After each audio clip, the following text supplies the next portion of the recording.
Entraînement. Correction du devoir d'histoire numéro 1, terminal. Rappel du sujet. Première question, quel est l'impact économique, social et politique de la crise de 1929 en France ? On utilise impact plutôt au singulier. On commence par montrer que l'on a compris quel était le sujet. Les premières lignes, ce qui correspond à l'introduction, expliquent que la France n'est touchée qu'en 1931-32. On montre que l'on a retenu la particularité de la situation française, une économie moins industrialisée, plus agricole. On fait une phrase avec la notion de diffusion mondiale de la crise états-unienne, mais pas plus, sinon c'est hors sujet. Ensuite, on commence l'argumentation, on structure en fonction de la consigne. Petit a, un pays encore très rural, touché plus tard. Petit a, l'impact économique.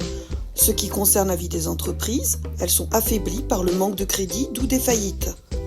Petit b, l'impact social, chômage de masse, c'est-à-dire plus important que d'habitude, manifestations, marche de la faim. Avant le Front populaire, on a des politiques libérales, c'est-à-dire pas d'aide sociale, pas d'intervention de l'État dans l'économie. Petit 2, l'impact politique, donc là il faut faire référence au régime politique, au rapport de force. Petit a, le mécontentement des ouvriers, c'est la crise sociale qui va se transformer en crise politique. On est dans un contexte de montée du communisme, de risque donc de révolution. Mais il ne faut pas oublier l'opposition de l'extrême droite. On est dans un contexte d'une montée du fascisme en Europe, en Italie en particulier. Et il y a en France les ligues d'extrême droite qui manifestent le 6 février 1934 devant l'Assemblée nationale. C'est la crise du 6 février 1934.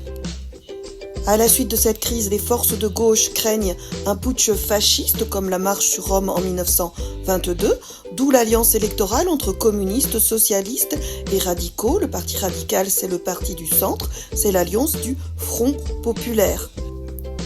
Petit b, la victoire du Front populaire, le fascisme est évité. Grève des ouvriers pour faire pression sur le gouvernement afin d'obtenir la réalisation de leurs revendications. Accord Matignon qui met en place des conventions collectives, renforce la liberté syndicale, suivi de lois sur les congés payés et la semaine de 40 heures. Se met en place un État-providence. En conclusion, on a cependant un climat tendu pendant le Front populaire, avec une violence antisémite très forte de l'extrême droite. Le Front populaire se termine dès 1937 avec un retour à une politique libérale. Donc en France, on a une crise plus tardive, mais plus durable. Le sujet 2 est une photographie connue de Dorothea Lange, Migrant Mother. La photo a été prise en 1936, c'est donc le contexte, par une photographe employée par une agence gouvernementale en 1935. Le contexte, on est donc pendant le New Deal. Il faut faire un rappel de la politique libérale de Hoover avant le New Deal, puis bien mettre en évidence le tournant avec l'élection de Roosevelt. Il faut donner la définition du New Deal, une politique de relance et de grands travaux, et des exemples des grands travaux dans le domaine des infrastructures routières, construction de barrages par exemple. Il ne faut pas oublier qu'on étudie la photo, une femme et ses 2 enfants, inquiétude et souffrance, un point de vue humaniste sur la situation. Le New Deal met en place un État-providence, c'est-à-dire qu'il y a une intervention de l'État dans la politique sociale.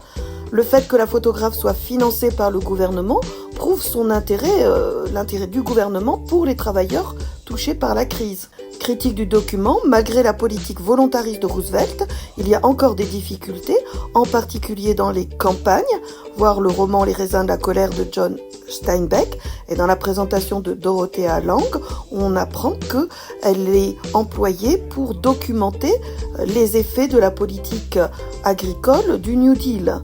On voit que ce bilan est mitigé. En conclusion, le New Deal, c'est une politique de relance dans un cadre démocratique. Elle se traduit par une baisse certaine du chômage, surtout dans les villes, mais la dépression n'est pas terminée à la veille de la Seconde Guerre mondiale, en particulier dans les campagnes, comme le montre cette photographie.